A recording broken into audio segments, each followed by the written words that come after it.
कारवां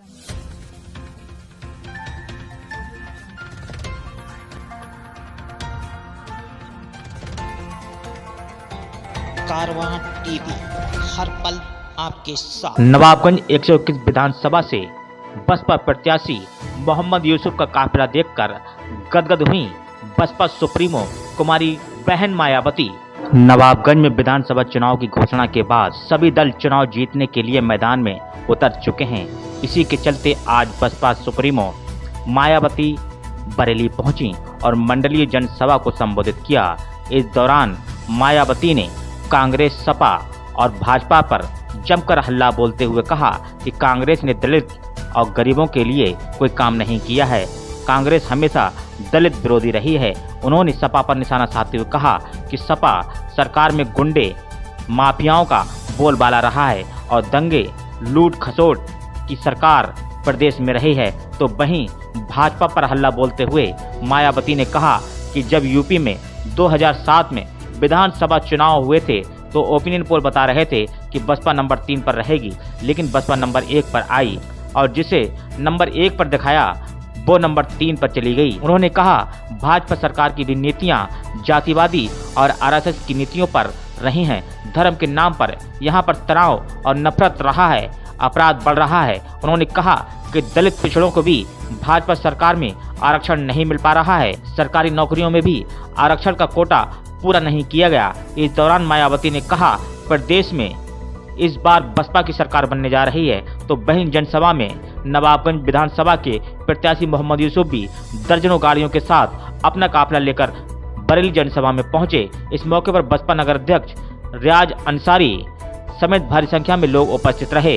तक केंद्र व उत्तर प्रदेश सहित देश के अधिकांश राज्यों में भी कांग्रेस पार्टी की ही अकेले यहाँ सरकारें रही हैं, किंतु इनके गलत नीतियों एवं गलत कार्य प्रणाली की वजह से ही अब ये पार्टी केंद्र व काफ़ी राज्यों के साथ साथ यहाँ उत्तर प्रदेश की सत्ता से भी बाहर हो चुकी है। इसके साथ ही ये कांग्रेस पार्टी जबरदस्त जातिवादी होने के कारण शुरू से ही हर मामले में खासकर यहाँ दलित, आदिवासी व अन्य पिछड़ा वर्ग विरोधी पार्टी भी रही है और अभी भी है, जिस कारण ही केंद्र में रही इस पार्टी की सरकार ने इन वर्गों के मसीहा व भारतीय संविधान के मूल निर्माता परम पूज्य बाबा साहब डॉक्टर भीमराव अंबेडकर को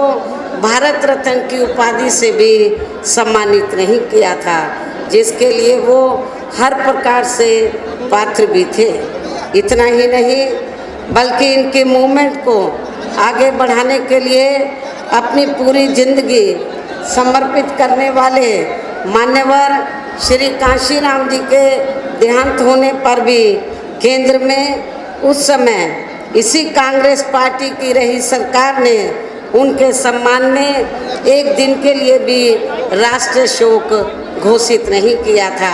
इसी प्रकार भाजपा सरकार की भी नीतियां व कार्यशैली अधिकांश यहाँ जातिवादी, पूंजीवादी एवं आरएसएस के संकीर्ण एजेंडे को ही लागू करने पर टिकी रही हैं, जिससे प्रभावित एवं शिकार हुए लोगों का इस सरकार में सही से विकास व उत्थान आदि नहीं हो सका है। साथ ही इनका हर स्तर पर काफ़ी ज़्यादा उत्पीड़न भी हुआ है।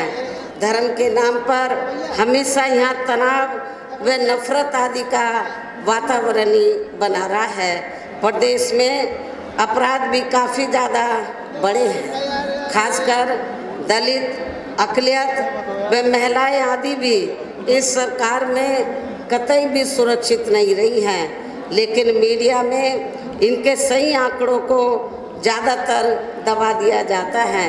इसके अलावा प्रदेश में गरीबों, मजदूरों, बेरोजगारों व अन्य मेहनतकश लोगों के साथ साथ दलितों, आदिवासियों व अन्य पिछड़े वर्गों, मुस्लिम एवं अन्य धार्मिक अल्पसंख्यक समाज के लोगों के हित व कल्याण के लिए वर्षों से जो भी यहाँ सरकारी योजनाएं चल रही थी तो उनका भी इन्हें वर्तमान भाजपा सरकार में सही से पूरा लाभ नहीं मिला है। साथ ही दलितों व पिछड़े वर्गों को भी अब आरक्षण का पूरा लाभ वर्तमान भाजपा सरकार में नहीं मिल पा रहा है, क्योंकि इन्होंने बड़े बड़े सरकारी कार्य ज़्यादातर प्राइवेट सेक्टर के जरिए ही कराए हैं। सपा की सरकार में तो ज़्यादातर यहाँ गुंडों,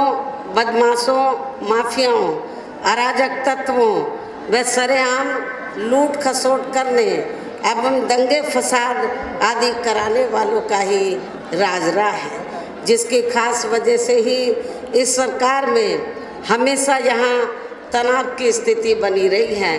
प्रदेश में विकास के कार्य भी सपा सरकार में प्रदेश में विकास के कार्य भी ज़्यादातर यहाँ एक विशेष क्षेत्र एवं एक विशेष समुदाय के लोगों तक ही सीमित होकर रह गए हैं। खासकर दलितों व अति पिछड़े वर्गों तथा इनके संतों, गुरुओं व महापुरुषों आदि के साथ तो हर स्तर पर अधिकांश समय इनका सोतेला रवैया ही देखने के लिए मिला है।